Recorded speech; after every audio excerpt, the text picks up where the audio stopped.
দর্শক, আপনারা দেখতে পাচ্ছেন কিছুদিন যাবৎ আমরা করোনা ভাইরাস মোকাবেলায় কার কী অবস্থান, কে কী ভূমিকা নিয়েছে, কারা কী উদ্যোগ নিয়েছে, সেই বিষয়গুলো নিয়ে আমরা আপনাদের সাথে এতদিন ছিলাম। আমরা দীর্ঘদিন যাবৎ মাঠে দেখেছি বিভিন্ন সংকটে, জঙ্গিবাদ সংকটে যখন আমরা বিভিন্ন স্থানে যখন জঙ্গি হামলা হয়েছে, তখন আমরা দেখেছি বাংলাদেশের একটি অরাজনৈতিক আন্দোলন যারা মাঠে ঘাটে জঙ্গিবাদের বিরুদ্ধে জনসচেতনতামূলক প্রোগ্রাম করে আসছে। আজকে আমরা সেই হিজবুত তৌহিদ আন্দোলনের সর্বোচ্চ নেতা হিজবুত তৌহিদের ইমাম হোসেন মোহাম্মদ সেলিম, ওনার সাথে আমরা আজকে কথা বলবো। ওদের পক্ষ থেকে আপনাকে স্বাগতম। আপনাকেও স্বাগতম, ধন্যবাদ। আজকে সারা বিশ্ব এই করোনা ভাইরাস নামক যে মহামারীতে বিপর্যস্ত, সমস্ত পৃথিবীর যে পরাশক্তির রাষ্ট্রগুলো তারাও আজকে আতঙ্কিত। এবং তো যেহেতু আমরা ইতিপূর্বে আমরা দেখেছি মাঠে ঘাটে আপনার নেতৃত্বে আপনার সংগঠনের যারা আছে নেতাকর্মীবৃন্দ, তারা বিভিন্ন সময়ে জঙ্গিবাদ, বিভিন্ন সংকটে, সাম্প্রদায়িকতা সংকটে তারা মাঠে ঘাটে কাজ করেছে। তো এই করোনা ভাইরাস প্রতিরোধে বা করোনা ভাইরাস মোকাবেলায় আপনাদের কী কী ভূমিকা আপনারা নিয়েছেন, কী কী পদক্ষেপ আপনারা নিয়েছেন? সিবিসি বাংলার মাধ্যমে আমি বাংলার মানুষকে তথা বিশ্বের শান্তিকে আমি মানুষকে জানাই শুভেচ্ছা, স্বাগতম। সবাইকে সালামু আলাইকুম ওয়া রাহমাতুল্লাহি ওয়া বারাকাতুহু। দেখুন, সংকট যখন আসে তখন কিন্তু বলে কয়ে আসে না। আমরা কেউ কামনা করি না যে এই জাতীয় সংকট আমাদের জীবনে আসুক। যে ধরনের সংকট আমাদের সামাজিক জীবন, অর্থনৈতিক জীবন, আমাদের জাতীয় জীবন, ব্যক্তিগত জীবন বিপর্যয় সৃষ্টি করে, তবুও আসে, সেই সংকটকে মোকাবেলা করতে হয়। তো আপনি জানেন যে হিজবুত তৌহিদ আন্দোলন বিগত 25 বছর থেকে সমস্ত অন্যায়ের বিরুদ্ধে আল্লাহর প্রকৃত তৌহিদের শিক্ষা নিয়ে মাঠে ময়দানে কাজ করছে। বিশেষ করে জঙ্গিবাদ, সন্ত্রাসবাদ, সাম্প্রদায়িকতা, অপরাজনীতির মতো সংকটগুলি যখন নানা সময়ে দেশে বিস্তার লাভ করছিল, তখন হিজবুত তৌহিদ আন্দোলনের নিবেদিত প্রাণকর্মী যারা মাঠে ময়দানে কাজ করছেন সম্পূর্ণ নিঃস্বার্থভাবে। তো করোনার প্রভাব যখন শুরু হলো, তখন আপনি শুনলে অবাক হবেন, সরকার তখন সরকারিভাবে তখনও এত উদ্যোগ নেননি। আমরা জাতীয় আন্তর্জাতিক বিভিন্ন গণমাধ্যমের খবর সংগ্রহ করে আমরা এই জিনিসটা উপলব্ধি করতে সক্ষম হয়েছি এবং আমরা অনুধাবন করেছি বা করার চেষ্টা করেছি যে আসলে চীনের উহান প্রদেশ থেকে আসা এই সংকটটি অতি অল্প দিনের ভিতরেই আমাদের দেশেও আসবে। তো সেজন্য আমরা অনেক প্রস্তুতি গ্রহণ করেছি। বিশেষ করে আমাদের কেন্দ্রীয়ভাবে আমাদের যে অফিসটা, আমরা সিদ্ধান্ত নিয়েছি আমরা কোনো ধরনের মিটিং, সভা সমাবেশ আমরা করব না। আমাদের কেন্দ্রীয় অফিসটিকে আমরা চিকিৎসা সেবা দেওয়ার জন্য একটা সমন্বয় অফিস আমরা স্থাপন করেছি। আর আমাদের জেলা অফিসগুলিতে আমি বলে দিয়েছি সেখানে যেন কোনো ধরনের আলাপ আলোচনা, সভা সমাবেশ, মিটিং গ্যাদারিং না হয়। সেই জেলা অফিসগুলি যেন আপনার জেলার প্রত্যেক সদস্যের কমপক্ষে চিকিৎসা সেবা দেওয়ার জন্য আমরা জেলা সমন্বয় অফিস হিসাবে আমরা গঠন করেছি, স্থাপন করেছি। সেখানে আপনারা জানেন যে আমাদের যিনি প্রতিষ্ঠাতা ইমামুজ্জামান জনাব মোহাম্মদ বাইজিদ খান পান্নী, তিনি একজন হোমিও চিকিৎসক ছিলেন, হোমিও ডাক্তার ছিলেন। ওনার প্রতিষ্ঠিত সেলিমস ক্লিনিক উত্তরায়, যেটা ওনার বিস্ময়কর চিকিৎসা পদ্ধতি তিনি আমাদের জন্য রেখে যান। তো সেই হোমিও চিকিৎসাটা দেওয়ার জন্য আমরা মূলত হোমিও ঔষধ প্রত্যেকটা জেলায় আমরা সরবরাহ করেছি এবং আমরা একটা ডাটাবেজের মাধ্যমে আমরা সকল সদস্যার আমরা বৃত্তান্ত আমরা নিয়েছি, কার কী সমস্যা। সামান্য জ্বর, সর্দি, কাশি, ঠান্ডা লাগলেও সঙ্গে সঙ্গে আমরা তাদেরকে সেবা দিয়েছি। তা আমরা এই পর্যন্ত প্রায় 600 থেকে 700 সদস্যের সেবা এর মধ্যে দিয়েছি। তো আলহামদুলিল্লাহ, আপনি খুব শুনলে খুশি হবেন, হিজবুত তৌহিদের কোনো সদস্যের ক্ষেত্রে করোনার সংক্রান্ত কোনো লক্ষণ এখন পর্যন্ত দেখা যায়নি। যদিও সিজনাল সমস্যার কারণে ঠান্ডা, জ্বর, কাশি ইত্যাদি হয়েছে অনেকের, তাৎক্ষণিক স্বাভাবিক সামান্য হোমিও ট্রিটমেন্টের মাধ্যমে সেটা ভালো হয়ে গিয়েছে। আর আমরা পরিষ্কার পরিচ্ছন্নতার জন্য আমরা প্রতিটা জেলায় একজন তত্ত্বাবধায়ক নিয়োগ দিয়েছি। তার তত্ত্বাবধানে প্রতিটা বাড়িতে গিয়ে, ঘরে গিয়ে, আঙ্গিনায় গিয়ে তাদেরকে পরিষ্কার পরিচ্ছন্নতার ব্যাপারে তদারক করবেন এবং যারা গরিব দরিদ্র তাদের যেন স্যানিটাইজার কিনতে পারে, সাবান, স্যাভলন ইত্যাদি যাতে তারা কিনতে পারে, সেজন্য আমরা সেটা কিনে দিয়েছি। এবং যারা অর্থনৈতিকভাবে অসচ্ছল, যারা কোয়ারেন্টাইনে থাকলে বা লকডাউনে পড়লে যদি কোনো সমস্যা হয়, বাজার রান্না করতে কোনো সমস্যা, তাদেরকে আমাদের স্বেচ্ছাসেবক টিম আছে, তাদের মাধ্যমে আমরা খাবার পৌঁছে দেওয়ার ব্যবস্থা করেছি। তো আপনারা জানেন যে আমরা একটা আন্দোলন, রাজনৈতিক আন্দোলন, সরকারি ব্যবস্থাপনায় হাজার হাজার কোটি টাকা প্রণোদনার মাধ্যমে, সাহায্য সহযোগিতার মাধ্যমে এটা করে আসছে। কিন্তু আমাদের একটা সীমিত পরিসরে আমরা যতটুকু সম্ভব আমরা চেষ্টা করছি। সবচেয়ে গুরুত্বপূর্ণ যে সিদ্ধান্তটা আমরা নিয়েছি, আমরা এই প্রথম আনুষ্ঠানিকভাবে একদম লিখিতভাবে আমাদের স্বেচ্ছাসেবকদের তালিকা সহ আমরা মন্ত্রী মহোদয় থেকে শুরু করে প্রত্যেক ডিসি, এসপি, থানা নির্বাহী কর্মকর্তা, উপজেলা নির্বাহী কর্মকর্তা এবং যারা জনপ্রতিনিধি আছেন তাদেরকে আমরা দেখা করে সাক্ষাৎ করে, যাদের সাক্ষাৎ পাইনি তাদেরকে টেলিফোনের মাধ্যমে এবং ইমেল পাঠিয়ে আমরা এ প্রস্তাব দিয়েছি যে এই সংকটে সরকারের গৃহীত পদক্ষেপের পাশাপাশি আমরাও করোনা মোকাবেলায় স্বেচ্ছাশ্রম দিতে রাজি আছি। এক্ষেত্রে আমাদের হাজার হাজার কর্মী সমর্থক তারা স্বেচ্ছায় নাম লিখিয়েছেন। এই হচ্ছে আমাদের প্রস্তুতি। ইনশাল্লাহ আমাদের কর্মীরা যে কোনো পরিস্থিতিতে, যে কোনো অবস্থায় তারা যে কোনো পদক্ষেপ গ্রহণ করার জন্য প্রস্তুত আছে। চীন দেশ থেকে করোনা ভাইরাসের উদ্ভব, তখন থেকেই আমাদের দেশের আলেম ওলামারা বিভিন্নভাবে বিভিন্ন রকম বক্তব্য দিয়ে আসছে। করোনা পরিস্থিতিতে এর প্রভাব পড়েছে বলে আপনি কি মনে করছেন? দেখুন, এটা একটা দুঃখজনক বিষয়। আপনি যে প্রশ্নটা করেছেন আমিও সেটা পর্যবেক্ষণ করছি, আমরা পর্যবেক্ষণ করছি। সর্বপ্রথম চীনের উহান প্রদেশ থেকে যখন এই ভাইরাসের প্রাদুর্ভাব দেখা দেয়, তখন কিন্তু বিভিন্নভাবে এত গুরুত্বের সঙ্গে, যেহেতু আমরা এখন আক্রান্ত হয়েছি, আমাদের দেশ আক্রান্ত হয়েছে, এখন স্বাভাবিকভাবে অন্য সিনারিও, কিন্তু তখন আপনার বিভিন্ন প্রিন্ট এবং ইলেকট্রনিক্স মিডিয়ায় এই খবরগুলি এসেছে। তো তখন আমরা দেখেছি যে আমাদের দেশের এক শ্রেণীর আলেম ওলামা, সাধারণত এখন তো কথা বলতে গেলে ধর্মীয় সেন্টিমেন্ট, এদেশের সাধারণ মানুষের ধর্ম অনুভূতিকে ব্যবহার করে অতীতে বহু জাতিবিনাশী কর্মকাণ্ড ঘটানো হয়েছে। অনর্থক ধর্মীয় সেন্টিমেন্ট জাগিয়ে তোলে তারা মানুষকে বিভিন্ন ধরনের বিভ্রান্তিকর পরিস্থিতির মধ্যে তারা ফেলে দিয়েছে। তা আমরা দেখলাম যে যখন চীন দেশ থেকে যখন এই করোনা ভাইরাসটি প্রাদুর্ভাব শুরু হয়, তখন সারা দুনিয়ার গবেষকরা, চিকিৎসা বিজ্ঞানীরা, বিভিন্ন চিকিৎসকরা তারা এই ভাইরাসের গতি, প্রকৃতি, লক্ষণ, এই রোগের লক্ষণ, এই রোগ থেকে নিস্তার লাভের উপায় কী ইত্যাদি নিয়ে মত দিচ্ছেন, কথা বলছেন, মতামত প্রকাশ করছেন। বিভিন্ন রাষ্ট্রের রাষ্ট্রপ্রধানরা তারা পদক্ষেপ নিচ্ছেন। কিন্তু আমাদের দেশের আলেম ওলামা এক শ্রেণীর, আমি সবার কথা বলবো না, এরা একটা শ্রেণী, একটা গোষ্ঠী, কিন্তু এরা বিভিন্ন সময় ওয়াজ মাহফিল করে। ওয়াজের মধ্যে এদের সাধারণ মানুষ তো ধর্মপ্রাণ মানুষ, এখানে শত শত বছর থেকে একটা ট্র্যাডিশন চালু আছে যে মানুষ দিন শেষে, সারা দিন কায়িক পরিশ্রম করেন, দিন শেষে তারা ওয়াজ মাহফিল শুনতে যায়। এটা তাদের একটা আত্মার প্রশান্তি, পরকালে সওয়াবের একটা আশা, আরও সব কিছু মিলিয়ে তারা মনে করে আলেম ওলামারা যা বলবেন ইসলামের কথাই বলেন, কোরআন হাদিসের কথাই বলেন। এই সুযোগকে কাজে লাগিয়ে তারা এই সাধারণ মানুষকে মিসগাইড করেছেন। এই করোনা নিয়ে অনেক হাসি তামাশা করেছেন, ঠাট্টা বিদ্রুপ করেছেন। কিসের করোনা ফরোনা এইসব কথাবার্তা। আপনার বলছেন কি নামাজ পড়লে আপনার করোনা হবে না, ফুঁ দিয়ে কুলহুয়াল্লা 3 বার ফুঁ দিয়ে শরীরে ফুঁ দিয়ে দিলে আপনার কাছে আসবে না, ঠিকমতো ওযু করলে কোনো মুসলমানদের করোনা হবে না, এটা খ্রিস্টানদের হবে, এই নাস্তিকদের জন্য করোনা, এটা আল্লাহর গজব, কাফেরের জন্য, মুসলমানদের জন্য না। এই সমস্ত অনেক কথাবার্তা, অনেক। এখানে আমার কাছে অনেক ভিডিও কাটিং আছে বিভিন্ন আলেম নামের এই আলেমরা যারা তো এই বক্তব্য দিয়েছেন। ফলে কি হয়েছে আমি বলবো, পরিস্থিতি জটিল হয়েছে, কঠিন হয়েছে। 70 জন, কারণ এখন তো দুনিয়াটা একটা গ্রামের মতো। এক গ্রামের মানুষ যেমন এই পাড়া থেকে ওই পাড়ায় যায়, ওই পাড়া থেকে এই পাড়ায় আসে। আজকে বিমান ব্যবস্থা, যোগাযোগ ব্যবস্থা, বিভিন্ন ব্যবস্থার কারণে ব্যবসা বাণিজ্য, রাজনীতি, অর্থনীতি ইত্যাদি বিভিন্ন কারণে মানুষ এক দেশ থেকে আরেক দেশে যায়, ঠেকিয়ে রাখা সম্ভব নয়। সেই চীন দেশের করোনা চলে গেছে ইটালিতে, মৃত্যুর মিছিল শুরু হয়ে গেছে। দেখেন কোথায় ইটালি, কোথায় চীন, কীভাবে গেল? স্পেনে, ইংল্যান্ডে, এখন হচ্ছে আমেরিকাতে।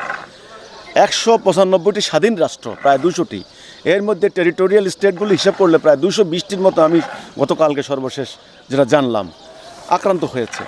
কিন্তু আমাদের বাংলাদেশের ক্ষেত্রে এনাদের এই ফতোয়াবাজি, এনাদের এই মানে আপনার বেখাপ্পা বক্তব্য, লাগামহীন বক্তব্য, তথ্যবিহীন বক্তব্য আমি বলবো পরিস্থিতিকে জটিল করেছে। পরে যখন সত্যি যখন চিকিৎসা বিজ্ঞানীরা মতামত দিয়েছেন যে এটার জন্য সোশ্যাল ডিস্টেন্স ক্রিয়েট করতে হবে, ওটা নির্দিষ্ট মাপের লোকজন দূরত্ব থাকতে হবে, এক জায়গা থেকে আরেক জায়গায় এটা ছড়ায়। আমাদের আলেমরা বললেন কি যে মানে ছোঁয়াচে বলতে কোনো কিছু নাই, ছোঁয়াচে কোনো রোগ নাই। তাহলে এইটা কিন্তু ছোঁয়াচে মনে হলো একজন থেকে আরেকজন, না হলে আপনার সারা দুনিয়াতে ছড়ালো কী করে? তো এখন কথা হচ্ছে ছোঁয়াচে বলতে কোনো কিছু নাই, মুসলমানদের কিছু হবে না। তো এই কথাগুলি যখন আসলো তখন সাধারণ মানুষের মনের ভিতরে ধর্মীয় অনুভূতিটা কাজে লাগলো, তখন তারা সরকারের নির্দেশনাগুলিকে অমান্য করা শুরু করলো। আপনি দেখুন আমাদের দেশে এমনিতেই একটা তথাকথিত, আমি বলবো তথাকথিত সো কল্ড পুঁজিবাদী মানে ডেমোক্রেসি, যেটা পুঁজিবাদী গণতন্ত্র, এতদিন থেকে প্র্যাকটিস হয়ে আসতেছে যে সরকারের যে কোনো সিদ্ধান্ত মানব না, যে সরকারের সমালোচনা করতেই হবে, সরকারের যে কোনো সিদ্ধান্তের বিরুদ্ধে মত দিতেই হবে। এটা একটা গণতান্ত্রিক সৌন্দর্য বলা হয়। এখন এই সৌন্দর্য চর্চা করতে করতে আর আসল চেহারাই আর নাই। আমাদের ধর্মমন্ত্রী তিনি প্রকাশ্যে বলেছেন যে আলেমদের মধ্যেও কিন্তু বহু ধরনের মত পথের পার্থক্য আছে, তারাও একমত হতে পারেন না। যেখানে সৌদি আরবের মতো আপনার আরব রাষ্ট্রের বহু সরকার তারা ঘোষণা দিয়েছেন মসজিদে নামাজ বন্ধ মক্কা মদিনা পর্যন্ত, কিন্তু আমাদের আলেমরা সেটা ঠিক উল্টা অবস্থান নিয়েছেন। ফলে আমরা কি করলাম, বিভিন্ন পীরের কাছে মানুষ যাচ্ছে, সেখানে ওরস হচ্ছে, লক্ষ লক্ষ মানুষ। লক্ষ্মীপুরের এক জায়গায় সেখানে দোয়ার মাহফিল করলেন লক্ষ লক্ষ মানুষ, জুমার নামাজে লক্ষ লক্ষ মানুষ, পাঞ্জেগানা নামাজে হাজার হাজার মানুষের সংখ্যা আরও বেড়ে গেল। উল্টা হলো জিনিসটা। সরকার চেয়েছেন কমায় আনার জন্য, কিন্তু এনারা গ্রামে গঞ্জে বিভিন্ন জায়গায় পাড়ায় মহল্লায় প্রচার চালালেন কি এইটা একটা আল্লাহর শাস্তি, আল্লাহর গজব। এই গজব থেকে বাঁচতে হলে তাড়াতাড়ি নামাজ পড়ো, বেশি বেশি নামাজ পড়ো। নামাজ না পড়ার কারণে এই গজবটা শুরু হয়েছে। যারা নামাজ পড়বে তাদেরকে করোনা রোগে ধরবে না। ফলে আমি নিজের চোখে দেখলাম যে জীবনে নামাজ পড়ে নেই, সে এখন মসজিদে কাতার পূরণ করছে। যে মসজিদে 100 লোক হতো সেখানে 500 লোক হচ্ছে। তাহলে দেখুন পুরো পরিস্থিতিটা উল্টা। ফলটা কি হয়েছে, আরও রোগের বিস্তার লাভ করেছে। এখন সরকার বাধ্য হয়েছেন, যখন মৃত্যুর মিছিল শুরু হলো সরকার বাধ্য হয়েছেন এখন আর্মি নামিয়ে, আপনার হলো র্যাব নামিয়ে, পুলিশ নামিয়ে, পিটিয়ে রাস্তা থেকে বাধ্য করছেন লোকদেরকে ঘরে বাড়িতে থাকার জন্য। আমি বহু জায়গায় শুনেছি মসজিদের ইমামদেরকে গ্রেপ্তার করা হয়েছে, মসজিদের সামনে দাঁড়িয়ে মুসল্লিদেরকে কন্ট্রোল করছেন। এটা কিন্তু আমি বলবো পরিস্থিতিটা এত জটিল ছিল না, পরিস্থিতিটা খুব সহজ ছিল, সরল ছিল। কারণ আজকে সাধারণ মানুষ এখনকার আন্তর্জাতিক অনেক খোঁজ খবর রাখেন, আগের মতো না। মানুষের কাছে আপনার মোবাইল ফোন থাকে, অ্যান্ড্রয়েড সেট থাকে, ফেসবুক, ইউটিউব, বিভিন্নভাবে খবর, সংবাদ মাধ্যম মানুষ খবর পাচ্ছেন। কাজেই সরকারের একটা ঘোষণাই যথেষ্ট ছিল যে ব্যাংক প্রতিষ্ঠান বন্ধ, সরকারি অফিস আদালত বন্ধ, স্কুল কলেজ বিশ্ববিদ্যালয় মাদ্রাসা বন্ধ, মসজিদে আপনারা এভাবে যাবেন না, বাসা বাড়িতে পড়বেন, সঙ্গে সঙ্গে কার্যকরী হয়ে যাবে। কিন্তু এটা হতে পারলো না, বহুগুণ জটিলতা সৃষ্টি করেছে আলেমরা। এখন সেই আলেমরা আবার ফেসবুকে বক্তব্য দিচ্ছেন, যারা বলছেন যে মসজিদ থেকে মানুষকে সরানোর জন্য ইহুদি খ্রিস্টানের চক্রান্ত, ষড়যন্ত্র, নামাজ পড়তে হবে, তারাই এখন বলছেন না, বাসা বাড়িতে নামাজ পড়েন, সরকারের সিদ্ধান্ত মানতে হবে, এই বিপদ মোকাবেলা করতে হবে, বাসা বাড়িতে নামাজ পড়েন। জুমার নামাজের দিন জোহরের নামাজ পড়লেও চলবে, বাসায় একজন ইমামতি করলেও চলবে। তো এই কথাগুলি আপনারা এখন কেন বলছেন? ক্ষতি যা হওয়ার তো হয়েই গেল। আমি বলবো তাদের একটা এই যে তাদের এই ভূমিকার কারণে, এই অপপ্রচারের কারণে আরও বহু হয়েছে। গভীর রাত্রে এসে একসঙ্গে আজান দেওয়া শুরু করলেন। ওমা, কয়েকটা দৃষ্টিকে গ্রামে গঞ্জে শুধু আজান, রাতে 11টা 12টার পর থেকে আজান দেওয়া শুরু হলো। আরও অনেক দোয়া কালাম, হ্যাঁ দোয়া কালাম পড়েন, আমার কোনো আপত্তি নেই। আল্লাহ বলেছেন, রসুল বলেছেন আল্লাহকে মনে করার জন্য, আল্লাহর কাছে ক্ষমা প্রার্থনা করার সেটা করবেন, কিন্তু চিকিৎসা বিজ্ঞান তো মানতে হবে, রোগের গতি প্রকৃতি তো বুঝতে হবে, ভাইরাসের প্রকৃতি বুঝতে হবে, সেই মোতাবেক সিদ্ধান্ত নিতে হবে। কিন্তু এই সিদ্ধান্তটা আমি বলবো আমাদের ধর্মান্ধতা, আমাদের কুপমণ্ডকতা, অযৌক্তিক অনর্থক কর্মকাণ্ড এবং জনগণকে ভুল পথে, ধর্মীয় সেন্টিমেন্টকে ভুল খাতে প্রবাহিত করে দিয়ে পরিস্থিতিটাকে জটিল করা হয়েছে। এখন তো সারা বাংলাদেশে ছড়িয়ে গেছে এটা। এখন আর ঘরে ঢুকলেও বা কী হবে, আর বের হইলেও বা কী হবে। এখন শুধু টেস্ট করবেন আর রোগী চিকিৎসা করবেন, এবার হায়াত থাকলে বাঁচবে, না হলে কী করার আছে, চেষ্টা করা হবে বাঁচানোর জন্য। কি করবেন? সরকার তো চেষ্টা করেছেন, কিছু করতে পারেননি। সবাই ঐক্যের কথা বলছে, সরকার দলও ঐক্যের আহ্বান করছে, তারপর বিভিন্ন ধর্মীয় সংগঠনগুলো তারাও ঐক্যের আহ্বান করছে, তারপরে আরও রাজনৈতিক দলগুলো তারা ঐক্যের আহ্বান করছে, আপনারা ঐক্যের আহ্বান করছেন। তাদের আহ্বান আর আপনার আহ্বান, কিভাবে আমাদের ঐক্যটা সম্ভব? ওই যে আমরা বলে থাকি সব সমস্যার সমাধান দিতে পারে আল কোরআন, ইসলাম দিবে সমাধান। তো এটা একটা সমস্যা। Islam is the complete code of life. Okay, তাহলে এই যে বৈশ্বিক সংকটটা, এই যে ভয়াবহ এই যে মহামারী, এটা সমাধান ইসলামে কীভাবে আসে? এটা স্বাভাবিক প্রশ্ন আসে না? নাকি দোয়া কালাম পড়ে দেবো, আমরা খালি তাবিজ পড়বো, দোয়া পড়বো, গায়ে ফুঁ দেবো? এত সম্ভব না। তাহলে কি? এটার জন্য ইসলামের সমাধান হলো প্রথম, ফার্স্ট অফ অল, একটা সিদ্ধান্ত। সেটা হলো পুরো উম্মাটাকে একটা কথার উপর ঐক্যবদ্ধ করতে হবে, লা ইলাহা ইল্লাল্লাহ, আল্লাহর হুকুম ছাড়া কারো হুকুম বিধান মানি না, এই একটা কথা। জাতি হবে একটা, নেতা হবেন একজন, ইমাম বা খলিফা বলেন, ইমাম বলেন বা আমির বলেন, রাষ্ট্রপ্রধান বা যাই বলেন, একজন জাতির নেতা হবেন একজন। তিনি আল্লাহর কেতাব মোতাবেক, আল্লাহর বিধান মোতাবেক জাতিকে পরিচালিত করবেন। জাতির কোনো দ্বিমত ত্রিমত দেওয়ার প্রশ্নই আসে না। ওই একজনে এক কথা, এক আলেম এক কথা, এক হুজুর এক কথা, এক পীর এক কথা, এগুলি চলবে না। পুরো জাতির ইমাম যে সিদ্ধান্ত দেবেন, জাতির রাষ্ট্রের প্রধান যিনি সিদ্ধান্ত দেবেন, বাস সেই সিদ্ধান্ত অক্ষরে অক্ষরে পুরো জাতি পালন করবে। কারণ তিনি তখন আল্লাহর হুকুম মোতাবেক তাদেরকে সিদ্ধান্ত দেবেন। তিনি যদি বলেন ঘরে থাকেন, ঘরে থাকবে, এটা তখন মান্য করা ফরজ তার জন্য। তিনি যদি বলেন বাইরে থাকো, বাইরে থাকবে, এটা তার জন্য মান্য করা ফরজ। এটা হলো আমাদের একেবারে প্রথম সলিউশনটা হচ্ছে এটা, যে পুরো জাতিটাকে এখন যে কোনো উপায়ে ইউনাইটেড করতে হবে, ঐক্যবদ্ধ করতে হবে। এই শক্তি প্রয়োগ করে, জোর করে, পিটিয়ে আর বৈশ্বিক সংকট মোকাবেলা করা যাবে না। এই যে আজকে আমি দেখলাম যে কোন কোন জায়গায় চাল পায় নাই, কোন কোন জায়গায় মানুষের খাদ্য পায় নাই, মানুষ রাস্তায় রাস্তায় নেমে বিক্ষোভ করছে, ফেসবুকেও এসেছে বিভিন্ন সাইটে। কিন্তু তাহলে লকডাউনে কী হলো? লকডাউন সিস্টেমটা ব্রেক করা হলো। তো এই জন্য ওই আল্লাহর দেওয়া বিধান প্রতিষ্ঠিত হলে পরে দুর্নীতির অভিযোগ আসবে না, স্বজনপ্রীতির অভিযোগ আসবে না, ধর্মান্ধতার কোনো কথা আসবে না, এক একজন এক এক দিকে জাতিকে ডাইভার্ট করতে পারবে না। একটা মাত্র সিদ্ধান্ত হবে তখন, তিনি জাতির যিনি নেতা হবেন, তিনি জাতিকে ঠিক সেদিকে পরিচালিত করবেন যেটা জাতির জন্য কল্যাণকর, যেটা স্বাস্থ্যসম্মত, যেটা বৈজ্ঞানিক, যেটা আল্লাহর হুকুমের উপর নির্ভরশীল।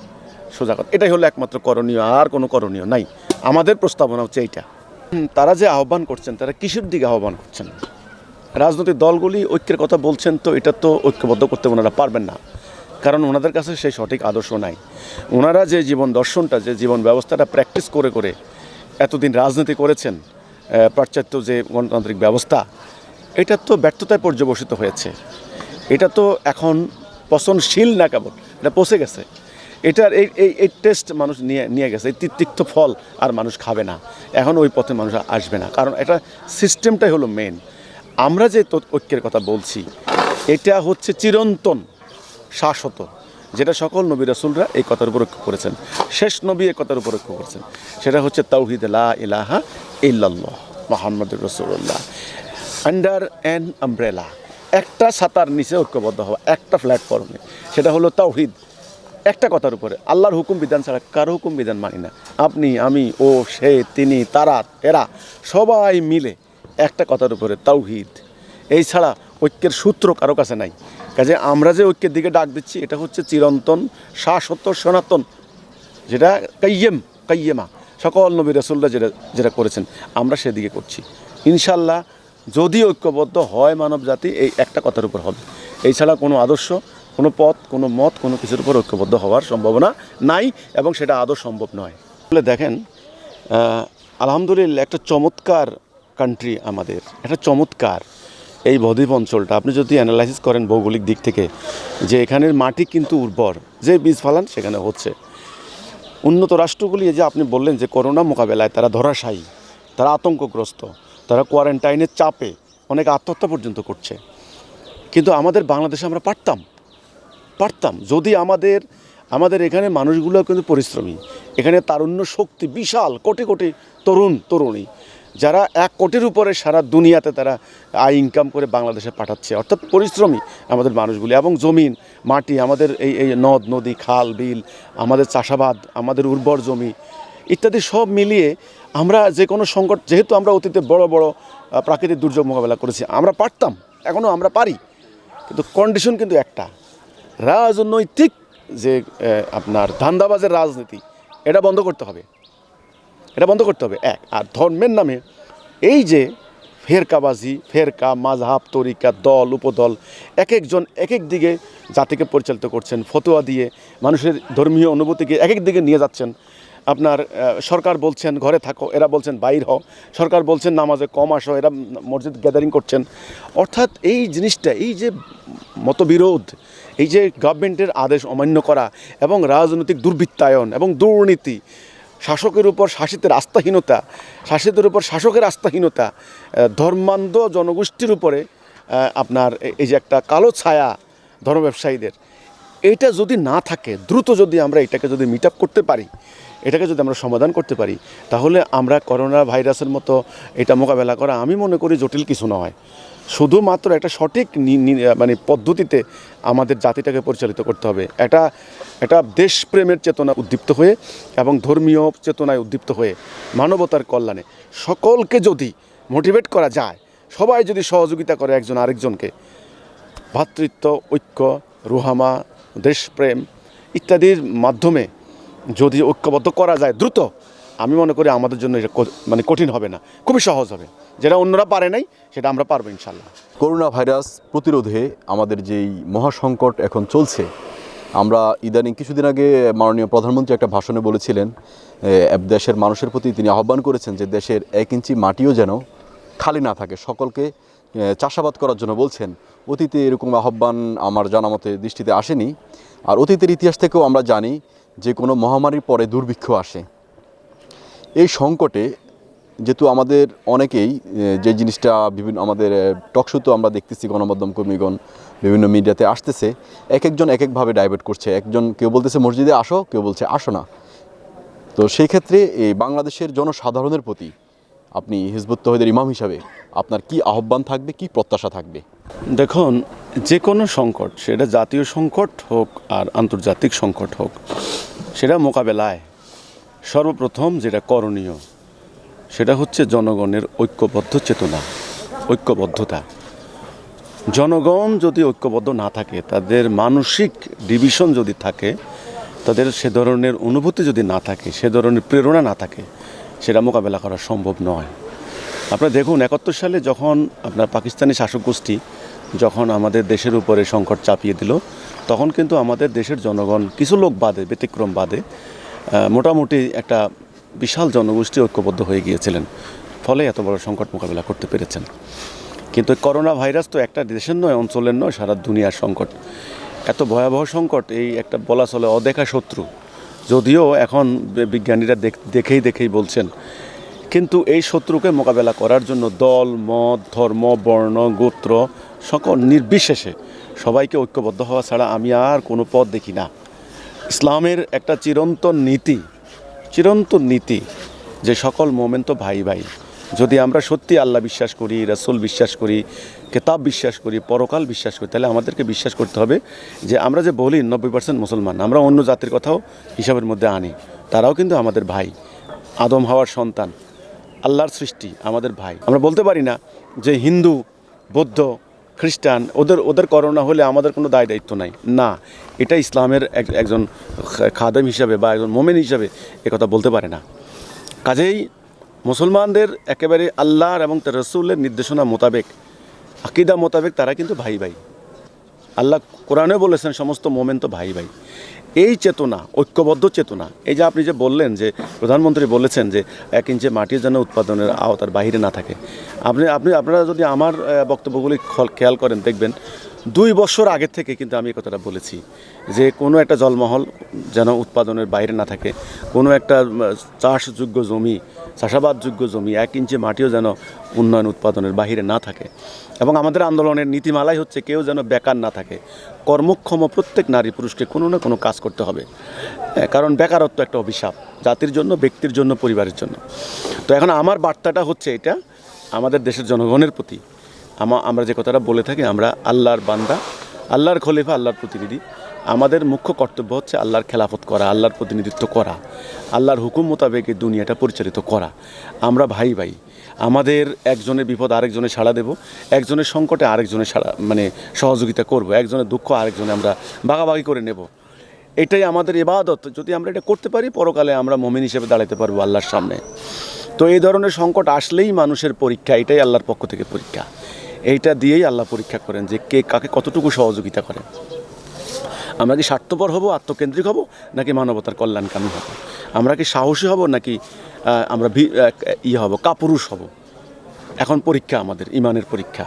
তা আমি বলবো আমাদের যারা প্রিয় দেশবাসী, আপনার সিবিসি বাংলার মাধ্যমে, যে এখনই সময় এসেছে আমাদের আল্লাহর হুকুমের উপর ঐক্যবদ্ধ হওয়ার, ভাই ভাই হওয়ার, পারস্পরিক সহযোগিতা সহমর্মিতার ভিত্তিতে আমরা এই সংকট মোকাবেলা করার।